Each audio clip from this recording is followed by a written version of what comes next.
خاموش سجدے اور معجزے۔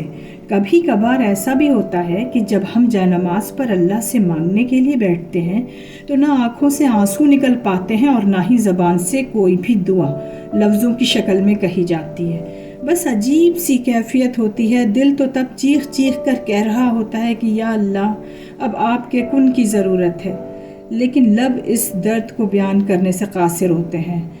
اور پتہ ہے اس لمحے تمہاری اللہ سے نہیں، تمہارے دل کی اللہ سے گفتگو ہوتی ہے، اور جب ٹوٹا ہوا دل خود اللہ کی بارگاہ میں جا کر اپنی کرچیاں سمیٹنے کی فریاد کرتا ہے نا، تو اللہ اس کے لیے اپنی مدد نہیں بھیجتا، بلکہ اللہ پھر وہ کرچیاں خود سمیٹتا ہے۔ اللہ تب وسیلے نہیں بناتا اس کے لیے، بلکہ اللہ خود اس کا وسیلہ بن جاتا ہے۔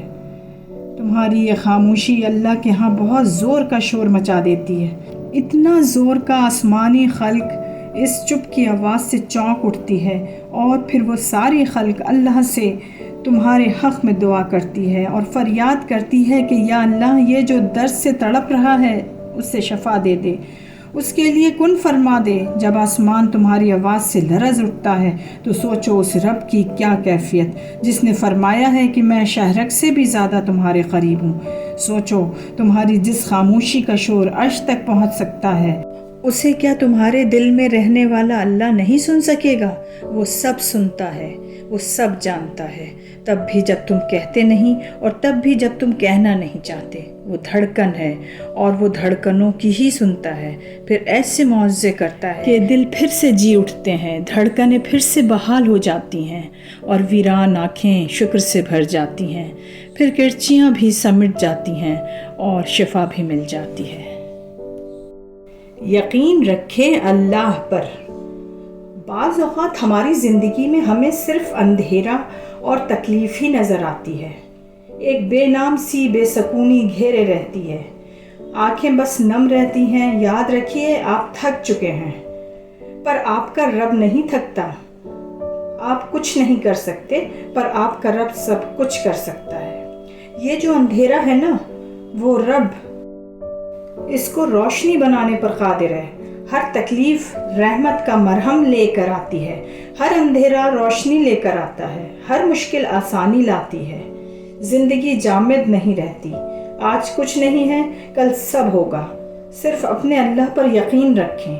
نماز، قرآن، سیرت وہ ہیں جن کو تھام کر آپ اپنی گھٹن زدہ زندگی میں تازہ ہوا پیدا کر سکتے ہیں، اذیت کو راحت میں بدل سکتے ہیں، تکلیف کو آسانی میں بدل سکتے ہیں، اکتاہٹ کو سکون میں بدل سکتے ہیں، غم کو خوشی میں بدل سکتے ہیں۔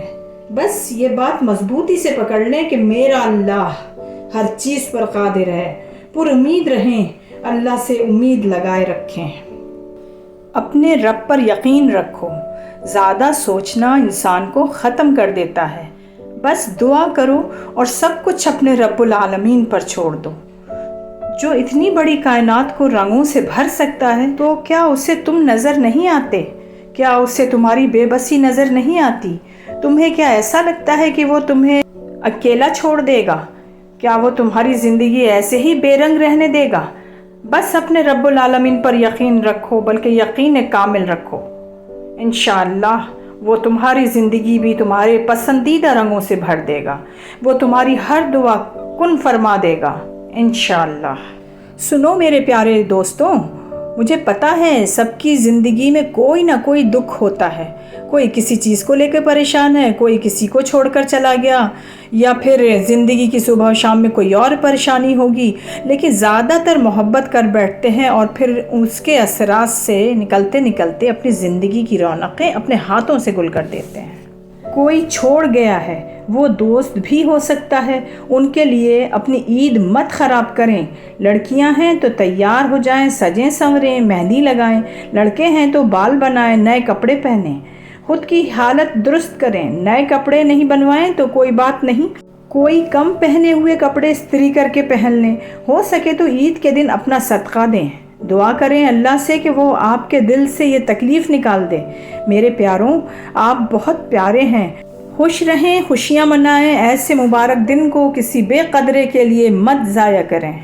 جو اس دن بھی آپ کو خوشی نہیں دے سکتا، وہ آپ کو عام دنوں میں بھی خوشی نہیں دے گا۔ خوش رہیں۔ میرے پیارے بھائی بہنوں، جب اللہ تعالیٰ بہتر نہیں دیتا تو وہ بہترین سے نوازتا ہے۔ کبھی کبھی انسان کا دل کسی چیز کے لیے بہت تڑپتا ہے، اتنا کہ اس کے لیے صبر کرنا بھی مشکل ہو جاتا ہے۔ انسان ہر روز اس چیز کو حاصل کرنے کے لیے ہر اس لمحے دعا کرنے کی کوشش کرتا ہے جو لمحہ دعا کے لیے افضل ہے، اور اس کی آنکھیں اپنی مانگی گئی دعا کے قبول ہونے کے انتظار میں ہر روز ادھر ادھر تکتی رہتی ہیں، اور یہ تو بھول ہی جاتی ہیں کہ اللہ نے ہر چیز کو عطا کرنے کا ایک مخصوص اور بہترین وقت مقرر کر رکھا ہے۔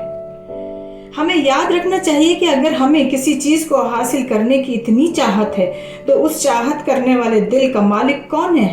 یہ چاہت بھی تو اس رب نے دل میں ڈالی ہے تاکہ تم اس کے لیے دعا کر سکو، اور وہ تمہاری خواہش کو بہترین کر کے تمہیں عطا کر سکے، اور وہ تو خواہش ہی دل میں تب ڈالتا ہے جب وہ تمہارے نصیب میں لکھ دیتا ہے۔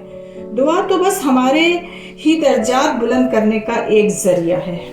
حسبی اللہ، یہ جو حسبی اللہ ہے نا، ایمان کی تکمیل ہے، یقین کی تکمیل ہے، توکل کی تکمیل ہے۔ انسان قلب و ذہن کی حاضری کے ساتھ کہتا ہے نا، حسبی اللہ، بس اب مجھے اللہ کافی ہے۔